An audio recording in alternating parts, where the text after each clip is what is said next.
Bihar news में स्वागत है आपका दोस्तों। मैं हूं फिरदौस गनी और आप देख रहे हैं केडीवी लाइव। दोस्तों आज हो चुका है 16 मई 2025। तो आज की पूरे बिहार की टॉप न्यूज़ लेकर आए हैं आपके लिए। वीडियो शुरू करने से पहले आपसे एक रिक्वेस्ट है कि अगर आप पहली बार इस चैनल पर आए हैं तो चैनल को सब्सक्राइब करके बेल आइकन को प्रेस कर दीजिए और साथ ही वीडियो को लाइक कर दीजिए, अपने दोस्तों के साथ शेयर भी कीजिए। तो चलिए चलते हैं आज की खबरों की ओर। दोस्तों आज बिहार न्यूज़ की शुरुआत सबसे पहले करेंगे कि कांग्रेस सांसद राहुल गांधी बिहार दौरे पर आए थे जब उनके दौरे ने विवाद को जन्म दे दिया है। गुरुवार को उनके दरभंगा दौरे के दौरान आयोजकों और फिर अधिकारियों के बीच तनाव बना रहा। अम्बेडकर छात्रावास में कार्यक्रम आयोजित करने की अनुमति न मिलने के बावजूद भी राहुल गांधी वहां पहुंचे, छात्रों को संबोधित किया। राहुल गांधी की पुलिस से झड़प भी हुई। जब प्रशासन ने कांग्रेस कार्यकर्ताओं से बार बार आग्रह किया है कि वे अपना कार्यक्रम टाउन हॉल में आयोजित करें, लेकिन वे अम्बेडकर छात्रावास में ही कार्यक्रम आयोजित करने पर अड़े रहे। राहुल गांधी के दरभंगा पहुंचने पर समर्थकों का उत्साह चरम पर पहुंच गया और वे अपने कार्यक्रम स्थल के चयन पर अड़े रहे। वहीं पर पुलिस ने राहुल गांधी और उनके समर्थकों को कार्यक्रम स्थल पर पहुंचने से पहले ही काफी देर तक रोके रखा। राहुल गांधी अपने कार में बैठे रहे। प्रशासनिक मंजूरी नहीं मिलने पर वे कार से बाहर निकले और फिर अम्बेडकर छात्रावास की तरफ चल दिए। जब पुलिस द्वारा रोकने की काफी कोशिश की गई लेकिन वे चलते रहे। वहीं पर राहुल गांधी के समर्थक और पुलिस के बीच हाथापाई हुई, लेकिन वे बिना आधिकारिक अनुमति के छात्रावास पहुंचने में सफल रहे। जब पुलिस ने उन्हें रोकने की कोशिश जारी रखी लेकिन छात्रों को संबोधित करने से रोकने में असफल रही। वहीं पर राहुल गांधी ने कहा है कि प्रशासन और एनडीए सरकार ने उनके दौरे को रोकने की कोशिश की, लेकिन जब तक मुझे जनता का साथ है तो कोई नहीं रोक सकता। दोस्तों बिहार में मौसम बदलने वाला है। 7 जिलों में आंधी तूफान और वज्रपात का अलर्ट जारी किया गया है। जी हां, बिहार में भीषण गर्मी का प्रकोप जारी है। आसमान से आग बरस रही है। राजधानी का तापमान 40.9 डिग्री सेल्सियस तक पहुंच गया है। इस बीच मौसम विभाग ने सुपौल, अररिया समेत 7 जिलों में वज्रपात का येलो अलर्ट जारी किया है। जहाँ उत्तरी बिहार के कुछ हिस्सों में हल्की बारिश से तापमान में थोड़ी गिरावट आई है। बीते 24 घंटे में किशनगंज की पोठिया में सबसे ज्यादा बारिश हुई है। वहीं पर बिहार में कहीं भीषण गर्मी तो कहीं वज्रपात और फिर झोंके के साथ हवा चलने से राहत महसूस की जा रही है। मौसम विज्ञान केंद्र पटना के अनुसार अगले 24 घंटे के दौरान पटना सहित 24 जिलों में गर्म और आर्द्र दिन रहने की संभावना है। 7 जिलों सुपौल, अररिया, सहरसा, मधेपुरा, पूर्णिया, कटिहार और किशनगंज में 30 से 40 किलोमीटर प्रति घंटा की रफ्तार से हवा चलने के साथ मेघ गर्जन वज्रपात को लेकर के येलो अलर्ट जारी किया गया है।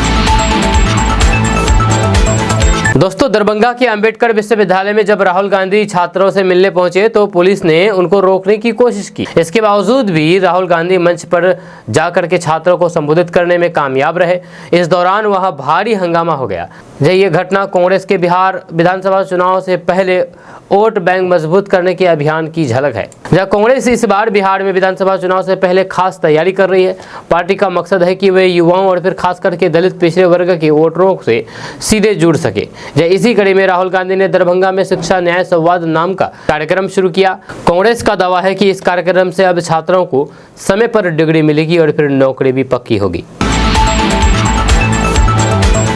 दोस्तों कटिहार में कांग्रेस प्रवक्ता सुप्रिया श्रीनेट का बड़ा बयान सामने आया है। उन्होंने कहा है कि राहुल गांधी आजादी के महानायक जैसे हैं। आपको बता दूं कि दरभंगा जिले में के अंबेडकर छात्रावास में छात्रों से शिक्षा न्याय संवाद कार्यक्रम को लेकर के सरकार के इशारों पर प्रशासन की तरफ से अनुमति नहीं देने की आरोप लगाते हुए उन्होंने कहा कि बिहार में अब सरकार डर गई है, इसीलिए राहुल गांधी को युवाओं से संवाद करने पर भी रोका जा रहा है। उन्होंने तल्ख अंदाज में राज्य के जदयू और फिर भाजपा सरकार पर करारा प्रहार करते हुए कहा कि आज़ादी के महानायकों ने जैसे देश की आज़ादी के लिए लड़ कर के आज़ादी लिया था, उसी तरह कांग्रेसी राहुल गांधी के नेतृत्व में पूरे बिहार के युवाओं के लिए शिक्षा और न्याय के लिए संघर्ष के लिए तैयार हैं। जहां अगर इसको लेकर के किसी तरीके से बिहार सरकार द्वारा बाधा पहुंचाने की कोशिश किया जाएगा तो फिर कांग्रेस और राहुल गांधी इसे डरने वाले नहीं हैं। वहीं पर कांग्रेस नेता सुप्रिया श्रीनेट ने ऑपरेशन सिंदूर के बाद सीज फायर को लेकर के अमेरिका के दखल अंदाजी पर भी सरकार को घेरा है। आपको बता दें कि पूरे बिहार में शिक्षा न्याय संवाद कार्यक्रम को लेकर के कांग्रेस के मुख्य प्रवक्ता सुप्रिया श्रीनेट कटिहार के पुरानपुर विधानसभा के आजमनगर महेशपुर पहुंच करके लोगों को संबोधित किया। दोस्तों दोस्तों, बिहार के उप मुख्यमंत्री सम्राट चौधरी ने कहा है कि कांग्रेस नेता राहुल गांधी का बिहार में शिक्षा के कैंपस छात्रावास का राजनीतिकरण करना अत्यंत दुर्भाग्यपूर्ण है। वे प्रधानमंत्री मोदी के लिए गुंडों जैसे भाषा का इस्तेमाल करते हैं। सम्राट चौधरी ने कहा है कि बिहार सरकार की योजना के तहत छात्रों के कल्याण के लिए जो छात्रावास बने हैं वहां किसी को राजनीतिक बैठक करने की अनुमति नहीं है, लेकिन दरभंगा में राहुल गांधी ने कानून तोड़ करके कैंपस का राजनीतिकरण करने की कोशिश की। उन्होंने कहा है कि यह पीड़ादायक है कि नेता प्रतिपक्ष राहुल गांधी कानून का आदर नहीं किया और उनकी पार्टी के नेताओं ने जिस टाउन हॉल की बुकिंग करवाई थी, जहां अनुमति मिली थी, वहां कार्यक्रम नहीं किया। जहां सम्राट चौधरी ने कहा है कि राहुल गांधी ने गुंडागर्दी करके जबरदस्ती कार्यक्रम किया है, ये शर्मनाक है। इसके लिए राहुल गांधी को बिहार की जनता से माफी मांगनी चाहिए। उन्होंने कहा है कि राहुल गांधी बिहार में झूठ बोल करके अराजकता फैलाना चाहते हैं। कभी वे संविधान की फर्जी कॉपी दिखा करके दलितों पिछड़ों को गुमराह करते थे, अब अम्बेडकर की तस्वीर लहरा करके धोखा देना चाहते हैं। उन्होंने कहा है कि जिस कांग्रेस ने 60 साल तक पिछड़ों को आरक्षण देने का विरोध किया, मंडल आयोग की रिपोर्ट दबाए रखी, उसके राजकुमार बिहार आकर के पिछड़ों के मसीहा बनना चाहते हैं। दोस्तों, बिहार के दरभंगा में कार्यक्रम करने के बाद राहुल गांधी पटना पहुंचे, जहां उन्होंने एक निजी सिनेमा हॉल में ज्योतिबाई फुले पर आधारित फिल्म देखी। जब फिल्म देखने के बाद मीडिया से बातचीत करते हुए उन्होंने कहा है कि फिल्म बहुत अच्छी है, सभी को इसे देखना चाहिए। ये प्रेरणादायी है और फिर समाज को सोचने पर मजबूर करती है। इस मौके पर वहीं पर पटना एयरपोर्ट से दिल्ली रवाना होने से पहले राहुल गांधी ने कहा है कि प्रशासन ने उन्हें छात्रों से बात करने की इजाजत नहीं दी, लेकिन उन्होंने किसी तरह संवाद कर लिया। राहुल गांधी ने कहा है कि हमें जो करना था हमने कर दिया।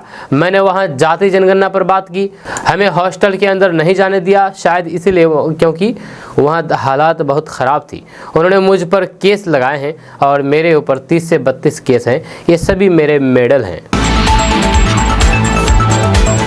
दोस्तों, कांग्रेस नेता राहुल गांधी सहित 20 नामजद लोगों के खिलाफ जिला कल्याण पदाधिकारी दरभंगा आलोक कुमार के आवेदन पर लहरियासराय थाने में प्राथमिकी दर्ज किया गया है। इन लोगों के खिलाफ पुलिस ने BNS की धारा 163/144 के उल्लंघन का मामला दर्ज किया। जिला कल्याण पदाधिकारी ने लिखा है कि अम्बेडकर छात्रावास में कार्यक्रम के लिए कोई विधिवत अनुमति के बिना आयोजन किया गया था। जब थाने में दर्ज प्राथमिकी में लोकसभा में नेता प्रतिपक्ष राहुल गांधी, पूर्व विधान पार्षद डॉक्टर मदन मोहन झा, जमाल हसन एवं पूर्व जिला अध्यक्ष सीताराम चौधरी, विधायक शकील अहमद खान और प्रदेश अध्यक्ष राजेश राम सहित 20 कांग्रेस नेताओं को नामजद किया गया है, जबकि दर्जन अज्ञात पर भी प्राथमिकी दर्ज की गई है। आपको बता दें कि दरभंगा के लहरियासराय थाना क्षेत्र के मदारपुर स्थित अम्बेडकर छात्रावास में कांग्रेस द्वारा आयोजित शिक्षा संवाद कार्यक्रम का आयोजन बिना अनुमति के किया गया था। जिला प्रशासन ने अम्बेडकर छात्रावास में होने वाले कार्यक्रम को रद्द करते हुए टाउन हॉल में आयोजन करने की अनुमति दी थी।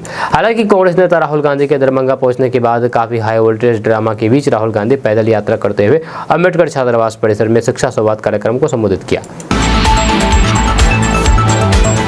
अगर आप बिहार के रहने वाले हैं और लेडीज़ हैं तो आपके लिए अच्छी खबर है, क्योंकि 10वीं पास के लिए मौका मिला है। दरअसल बिहार सरकार ने महिलाओं को सशक्त बनाने की दिशा में एक और बड़ा कदम उठाया है। एकीकृत बाल विकास सेवा यानी कि ICDS से बिहार में आंगनबाड़ी लेडी सुपरवाइजर के 71 पदों पर भर्ती का नोटिफिकेशन जारी किया है।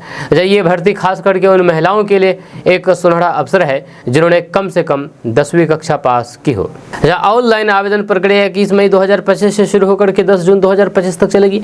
इच्छुक और फिर योग्य उम्मीदवार ICDS से बिहार की आधिकारिक वेबसाइट madhubani.nic.in पर जाकर के आवेदन कर सकते हैं। इन पदों पर आवेदन करने के लिए उम्मीदवारों की न्यूनतम योग्यता किसी मान्यता प्राप्त संस्थान से कम 10वीं पास होना चाहिए। वहीं पर इन पदों पर आवेदन करने के लिए उम्मीदवारों की न्यूनतम आयु 21 साल जबकि अधिकतम आयु 45 साल निर्धारित किया गया है। आरक्षित वर्गों को नियमानुसार आयु में छूट दी जाएगी। जरूरी दस्तावेजों के बारे में बात किया जाए तो 10वीं की मार्कशीट और सर्टिफिकेट, आधार कार्ड, जाति प्रमाण पत्र, पासपोर्ट साइज फोटो, निवास प्रमाण पत्र होना चाहिए। दोस्तों, बिहार के लीची किसानों के लिए कृषि विभाग ने लीची उत्पादकों को सावधान करते हुए एक एडवाइजरी जारी की है। एडवाइजरी में कहा गया है कि लीची के बागानों में एक बेहद खतरनाक कीट स्टिंग बग का प्रकोप देखने को मिल रहा है, जो फसल को भारी नुकसान पहुंचा सकता है। इस कीट का असर पिछले साल मुजफ्फरपुर और फिर पूर्वी चंपारण के कुछ इलाकों में देखा गया था। इसलिए किसानों को सलाह दी गई है कि वे समय रहते हुए इस कीट की पहचान करें और जरूरी प्रबंधन अपनाएं। स्टिंग बग एक गुलाबी या फिर भूरे रंग का कीट होता है जो झुंड में हमला करता है।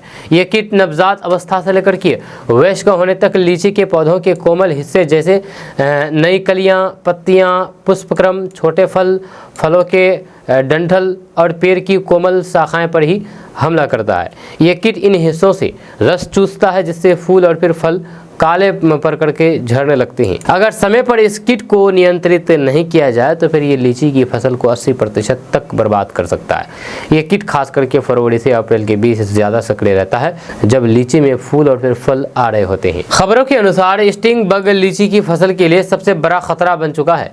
जब एक बार ये कीट लीची के बाग में आ जाए तो फिर इसकी संख्या इतनी तेजी से बढ़ती है कि पूरा बाग प्रभावित हो सकता है। दोस्तों, बिहार में 1.5 लाख गाड़ी मालिकों की मुश्किलें बढ़ गई है।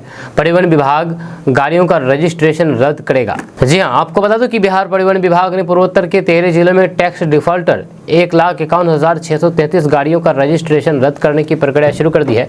इन गाड़ियों के मालिकों को पहले नोटिस भेजा गया और फोन के माध्यम से टैक्स भुगतान की जानकारी दी गई थी, लेकिन निर्धारित समय सीमा के बाद भी टैक्स नहीं जमा होने पर अब कानूनी कार्रवाई की जा रही है। इस फैसले से गाड़ी मालिकों में घबराहट का माहौल कायम है। विशेष रूप से भागलपुर और पूर्णिया में हजारों गाड़ियों की टैक्स डिफॉल्टर सूची तैयार करके नीलाम पत्रवाद की प्रक्रिया शुरू हो गई है। जब पूर्णिया डीटीओ शंकर शरण ओमी के अनुसार अकेले उनके जिले में 33,740 गाड़ियां टैक्स बकाया में हैं, जिन पर कार्रवाई की जा रही है। दोस्तों, बिहार विधानसभा चुनाव से पहले बीजेपी ने राजद सुप्रीमो लालू प्रसाद यादव और तेजस्वी यादव पर करारा कटाक्ष किया है। बीजेपी ने सोशल मीडिया प्लेटफॉर्म पर लालू प्रसाद यादव और तेजस्वी का एक वीडियो शेयर करते हुए दोनों पर जम करके निशाना साधा है। जब भाजपा ने एक्स पर लिखा है कि घोटाले के लिए होर परिवार में बेजोर, चारा घोटाले से लालू ने दिखाया रास्ता, जमीन घोटाला तेजस्वी करें, आम जनता की बेहतरी से क्या वास्ता। 3 मिनट 8 सेकंड के इस वीडियो को गैंग ऑफ घोटालेबाज नाम दिया गया है। वहीं पर इस वीडियो पर प्रतिक्रिया देते हुए तेजस्वी यादव ने कहा कि हार की आशंका से बौखलाए भाजपा ऐसी हरकत कर रही है, ऐसे कुप्रचार पर वे ध्यान नहीं देते हैं। बिहार में इस साल अक्टूबर-नवंबर में विधानसभा चुनाव होना है। उससे पहले पोस्टर पॉलिटिक्स से लेकर के वीडियो तक के उपक्रम दोनों खेमे की ओर से हो रही है। दोस्तों, ऑपरेशन सिंदूर की जानकारी से अवगत कराने वाली कर्नल सोफिया कुरैशी के खिलाफ की गई विवादित टिप्पणियों के मामले में हाईकोर्ट के आदेश के खिलाफ सुप्रीम कोर्ट पहुंचे मध्य प्रदेश के मंत्री विजय शाह को यहां से भी झटका लगा है। जब सुप्रीम कोर्ट ने उनकी अर्जेंट हियरिंग याचिका को खारिज करके जम करके फटकार लगाई है। अब उनका इस्तीफा होना तय है, वहीं गिरफ्तारी भी संभव हो सकती है। अपनी कुर्सी बचाने के लिए सुप्रीम कोर्ट पहुंचे शाह को कोर्ट ने फटकार लगाते हुए कहा कि संवैधानिक पद पर बैठे व्यक्ति को अपनी जिम्मेदारी समझना चाहिए और ये भी समझना चाहिए कि वे कैसी भाषा का इस्तेमाल कर रहे हैं। सुप्रीम कोर्ट के इस फैसले के बाद शाह का इस्तीफा तय है, बल्कि उनकी गिरफ्तारी भी हो सकती है। इधर इस मामले में पार्टी ने ना तो मंत्री विजय शाह का बचाव किया और न ही विरोध किया। दोस्तों, देश भर में अभी 10वीं और 12वीं की परीक्षा के परिणामों के घोषित होने का वक्त है। सीबीएसई और स्टेट बोर्ड के रिजल्ट एक एक करके आ रहे हैं। इसी बीच सोशल मीडिया पर वैभव सूर्यवंशी की भी रिजल्ट की खबर है, जो कि बोर्ड एग्जाम में फेल बताए जा रहे हैं। सामने आई खबर के मुताबिक वैभव सूर्यवंशी ने सीबीएसई बोर्ड से 10वीं का इम्तिहान दिया और फेल हो गए। अब ये वही बात हो गई कि खेल में हीरो और पढ़ाई में जीरो।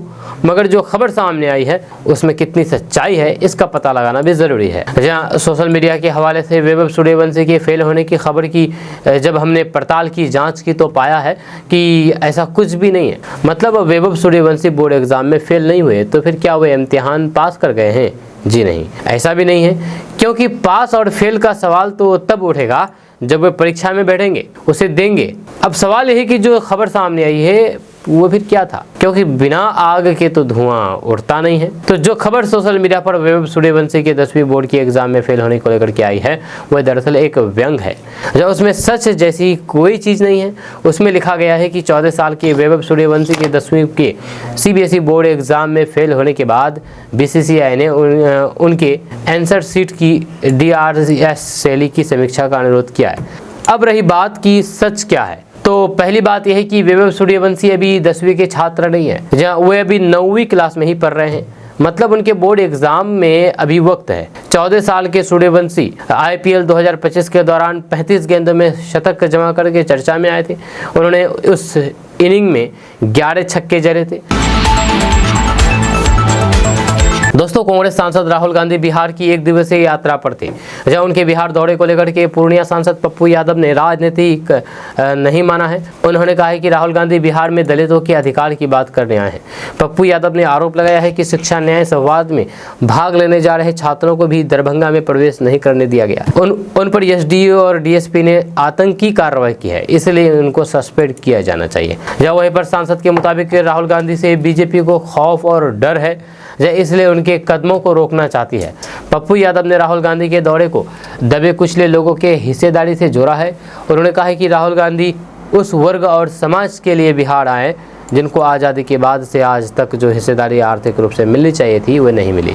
इस वर्ग को मंडल कमीशन के बाद भी न्याय नहीं मिला। पप्पू यादव ने कहा है कि ये सच्चाई है कि राहुल गांधी देश की उम्मीद है। 11 साल से जिसकी सामाजिक, राजनीतिक, आर्थिक आज़ादी छीन ली गई है, या उसके हक के लिए लड़ रहे हैं, वो पीड़ित किसान, युवा और फिर गरीब की आवाज़ है। राहुल गांधी सिस्टम के खिलाफ विद्रोही है।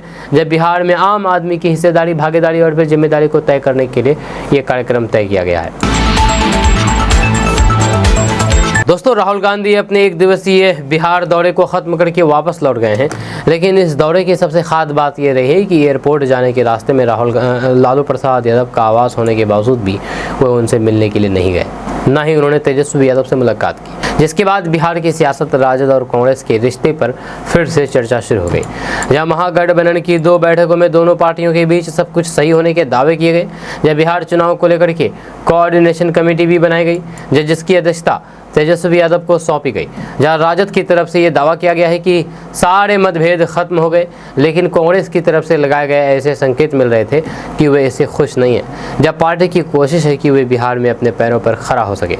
जहाँ कल राहुल गांधी बिहार में थे, जहां वे पहले दरभंगा के दलित छात्रों से मिलने अम्बेडकर छात्रावास पहुंचे। इसके बाद उन्होंने प्राइवेट यूनिवर्सिटीज में SC/ST छात्रों के एडमिशन के लिए आरक्षण लागू करने की मांग की, या साथ ही साथ आरक्षण में 50% के बैरियर को खत्म करने की बात भी दोहराई। राहुल गांधी ने कल जिन मुद्दों पर बात की है वे लालू प्रसाद यादव की राजनीति का मुख्य मुद्दा रहा, जिसके इर्द गिर्द राजद की पूरी राजनीति घूमती है। जहाँ लालू प्रसाद यादव को दलितों और फिर गरीबों का मसीहा कहा जाता है, उन्होंने दलितों को समाज में उनका हक दिलाने में बड़ी भूमिका निभाई है। अब बिहार में कांग्रेस को फिर से खड़ा करने के लिए राहुल गांधी लालू प्रसाद यादव के मुद्दे को ही पार्टी का एजेंडा बता करके आगे बढ़ना चाहते हैं। जिस तरह कल राहुल गांधी के खिलाफ दरभंगा में केस दर्ज किया गया, उसके बाद ये माना जा रहा है कि नीतीश सरकार को राहुल गांधी और फिर कांग्रेस को राजद के सामने खड़ा करने में मदद कर रही है। दोस्तों, बिहार में सब्जी ने महंगाई दर में बड़ा परिवर्तन कर दिया है। चौंकाने वाली एक रिपोर्ट सामने आई है। दरअसल बात यह है कि राष्ट्रीय औसत की तुलना में बिहार की महंगाई दर थोड़ी कम है।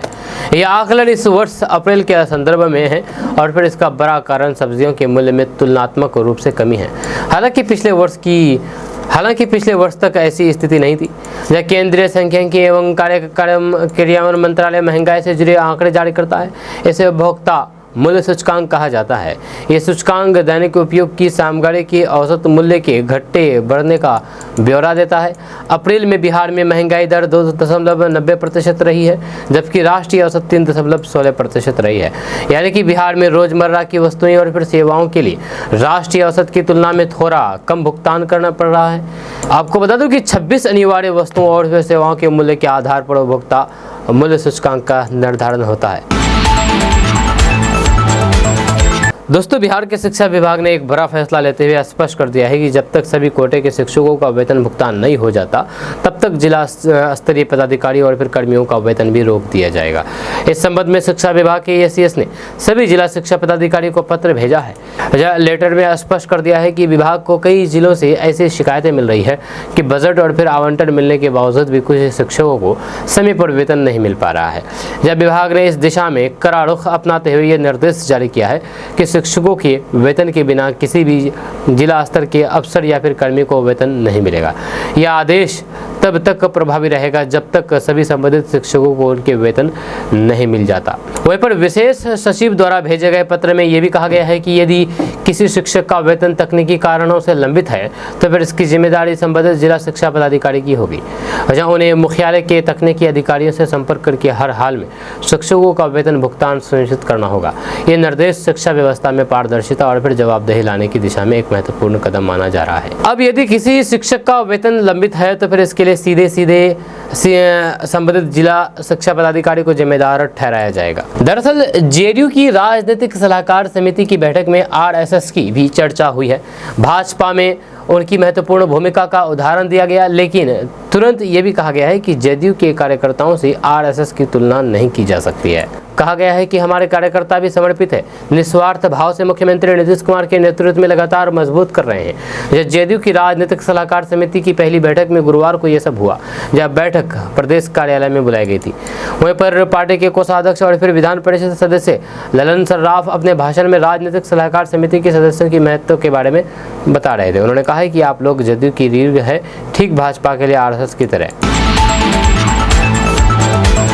दोस्तों, बिहार के सरकारी स्कूलों में 5वीं एवं 6ठी कक्षा के ऐसे बच्चे चिन्हित किए गए हैं जो ना तो संख्या का पहचानते हैं और ना ही जोड़ घटाव जानते हैं। चिन्हित किए जाने वाले ऐसे बच्चे गर्मी की छुट्टी में समर कैंप के माध्यम से गणित की पढ़ाई करेंगे। जहाँ आपको बता दें कि 2 जून से बच्चों को प्रतिदिन 1 से 1.5 घंटे स्वयं सेवक पढ़ाएंगे। स्वयं सेवक कम से कम 18 वर्ष के होंगे तथा उनकी न्यूनतम योग्यता मैट्रिक पास होगी।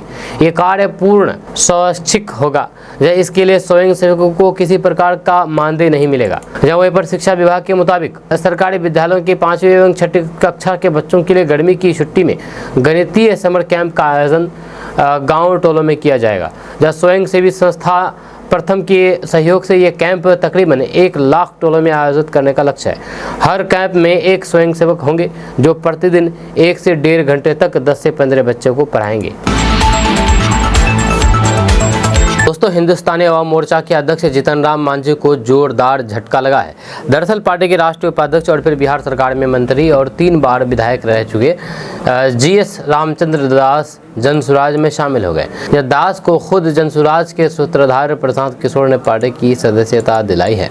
आपको बता दूं कि जीएस रामचंद्र दास मूल रूप से गया जिले के रहने वाले हैं। वह 1980 और 1985 में 12 विधानसभा क्षेत्र से कांग्रेस की टिकट पर चुनाव जीत करके विधायक बने। इसके बाद उन्हें बिहार सरकार में पहले भवन निर्माण सह पीडब्ल्यू मंत्री बनाया गया, फिर बाद में मंत्रालय बदल करके श्रम एवं नियोजन मंत्री बनाया गया। इसके बाद साल 1998 के उपचुनाव में उन्हें कांग्रेस पार्टी की टिकट पर फिर से विधानसभा पहुंचने का मौका मिला।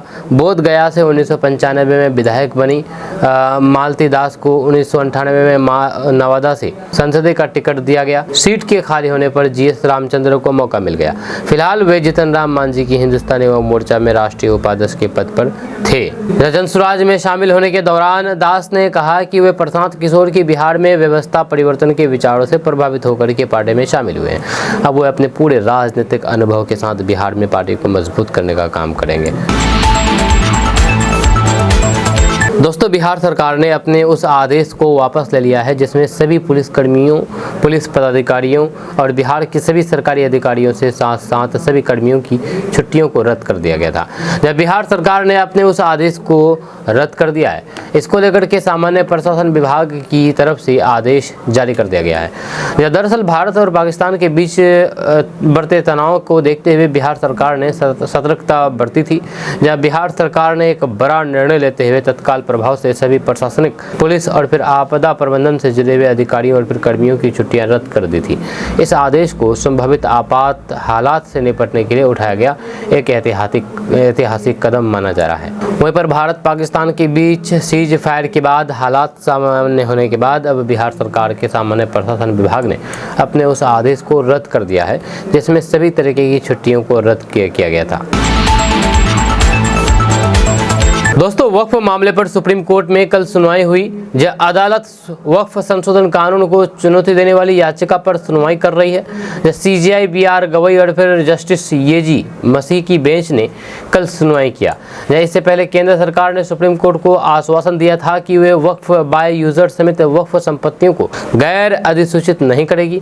साथ ही साथ केंद्रीय वक्फ काउंसिल और बोर्डों में कोई भी नियुक्ति नहीं करने का भी आश्वासन दिया था। केंद्र ने कहा था कि उसे सुने बिना कानून पर रोक ना लगाएं। जहां कल की सुनवाई के दौरान CJI ने वकील विष्णु जैन से कहा कि आपकी मांग पर अंतरिम राहत के लिए कोई जल्दबाजी नहीं होनी चाहिए।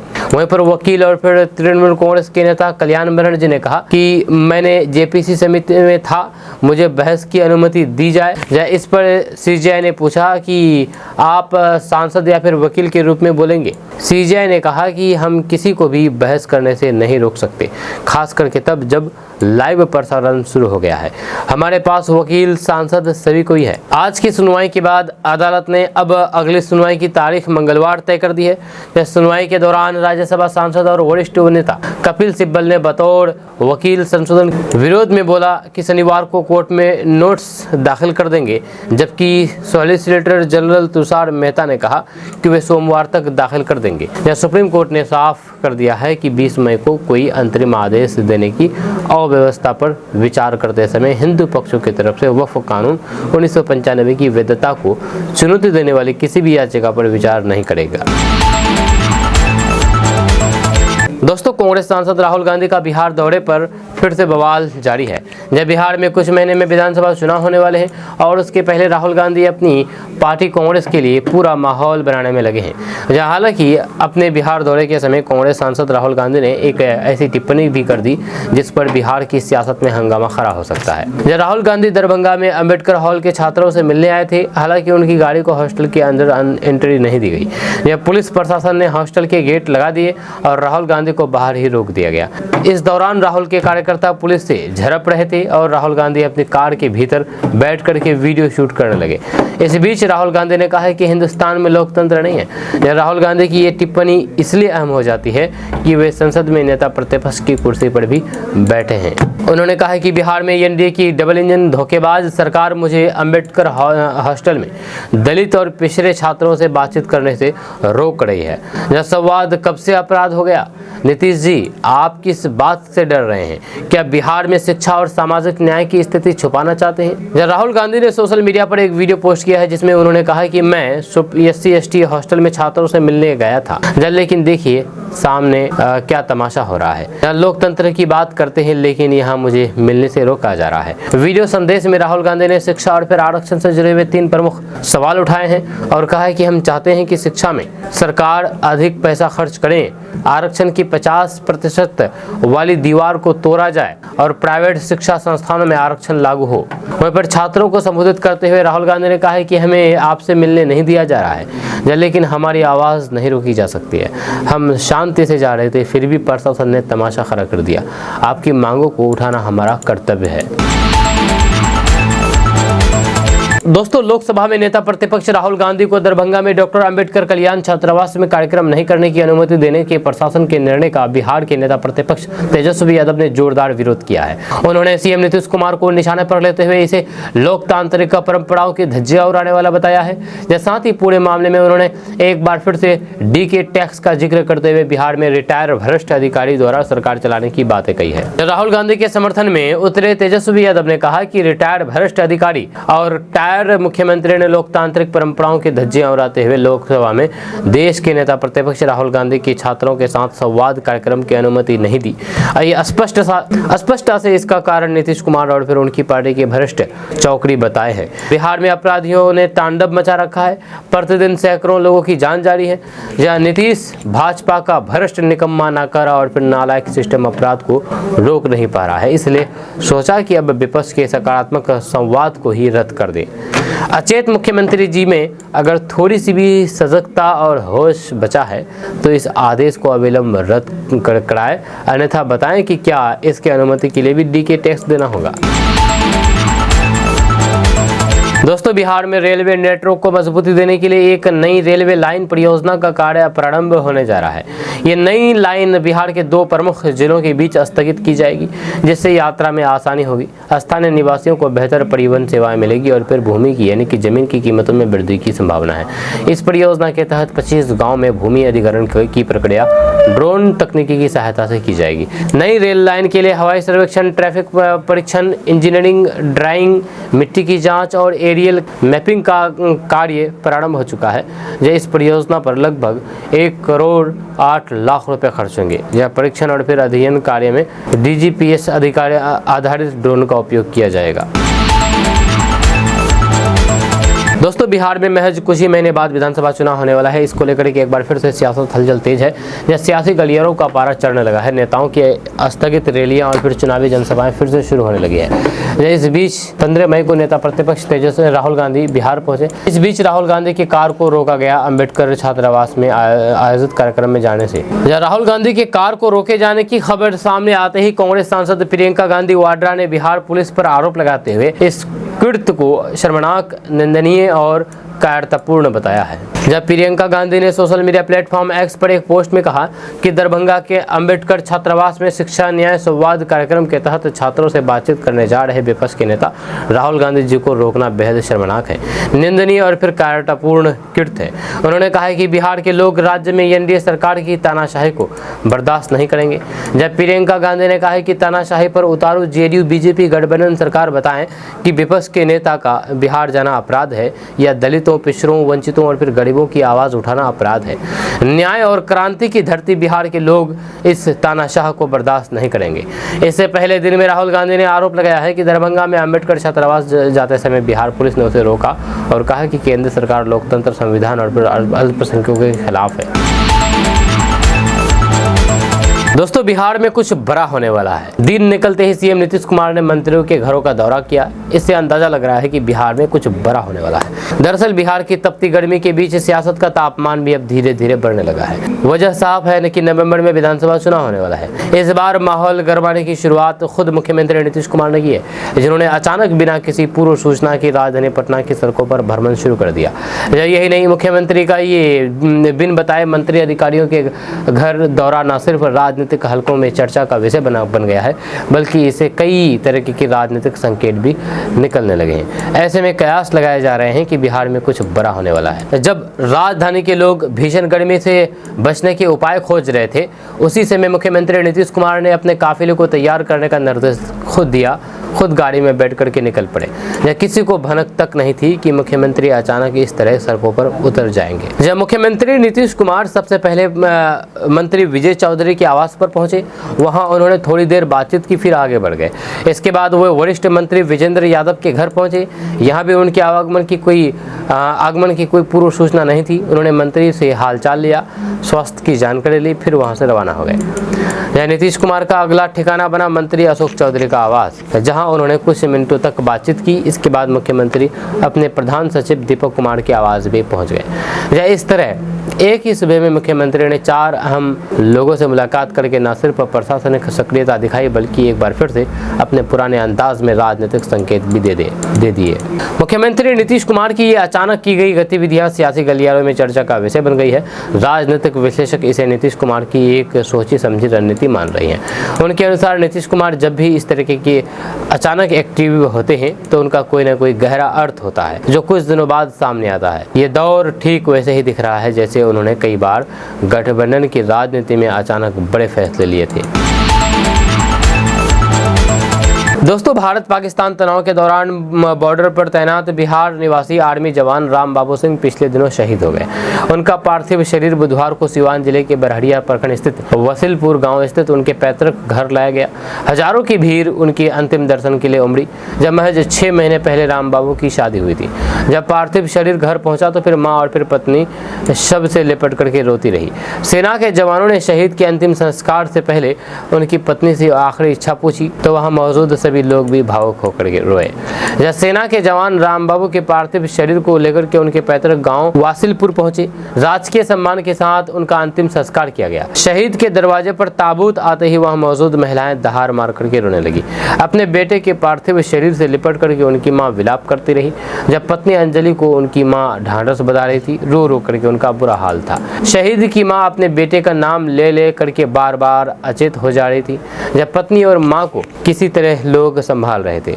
इस दौरान जब सेना के अधिकारियों ने दरवाजे पर रखे इस पार्थिव शरीर को अंतिम स्थल तक ले जाने से ठीक पहले जब शहीद की पत्नी से पूछा कि क्या उसकी कोई इच्छा है जो वह पूरा करवाना चाहती है, तो शहीद की पत्नी ने जो कहा वह सुन करके हर कोई भावुक हो गया। पत्नी की अंतिम इच्छा राम बाबू को उनके कमरे में लाया जाए। शहीद की पत्नी अंजलि ने सेना के अफसरों से कहा कि वे चाहती है कि अंतिम संस्कार के लिए ले जाने से पहले राम बाबू के पार्थिव शरीर को उनके कमरे तक ले जाए। ये सुनकर के सेना के जवानों ने फौरन ही कंधा देकर के राम बाबू के पार्थिव शरीर को उनके कमरे तक ले गए। करीब आधे घंटे तक कमरा बंद रहा और राम बाबू के परिजन अंदर रहे। बहादुर राम बाबू सिंह का पार्थिव शरीर थोड़ी देर बाद बाहर लाया गया और नम आंखों से सबने शहीद सपूत को विदाई दी। दोस्तों, भारतीय कुश्ती संघ के अध्यक्ष रहे पूर्व सांसद और भाजपा नेता ब्रिजभूषण शरण सिंह ने यहां प्रेस वार्ता में कहा कि पूरा देश जाति जनगणना चाहता है। ये मांग पहले बिहार और उत्तर प्रदेश से शुरू हुई है, जहाँ कुछ लोग इसे लेकर के हाय तौबा मचा रहे हैं। इसे लेकर के हवा बनाया जा रहा है। उन्होंने भड़कते हुए कहा कि हवा बनाने वालों को लगता है कि जाति जनगणना होने पर बम फूटेगा और सारे स्वर्ण देश से बाहर हो जाएंगे, हमारे लिए अलग देश बनेगा, हम आसमान में चले जाएंगे। होने दीजिए जातिगत जनगणना और फूटने दीजिए बम और देखते हैं हमें कहाँ जाना पड़ता है। हमें राजपूत का नेता नहीं मानिए, इससे उन्हें दुख होता है। वे सर्व समाज की बात करते हैं और सर्व समाज के नेता हैं।